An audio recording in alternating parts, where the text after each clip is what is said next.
I remember back in my junior year of high school, there was this kid, Leo. Leo was the kind of guy who just blended into the background, always on time, always turned in his work, never caused a stir. Then, right before Thanksgiving break, his world just imploded. His older sister, who was basically his hero, passed away in a freak accident. Leo was gone for a month. When he finally shuffled back into the halls, he looked like a ghost of himself, hollowed out. He was failing almost everything because, honestly, how do you focus on the Pythagorean theorem when your family's falling apart? Most of the teachers were by-the-book types. They were piling on the makeup exams, talking about accountability and standards, like they were robots.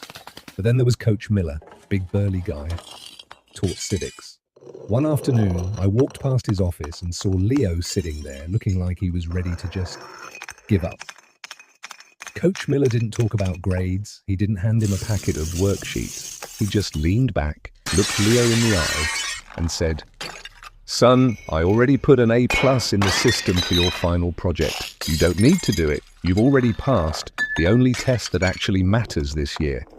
Leo just broke down. It was the first time I saw him actually breathe in weeks. Of course, the department head found out. She called Miller into the lounge, practically screaming about academic integrity. She kept saying, "What kind of lesson are you teaching him? Life doesn't give you a free pass."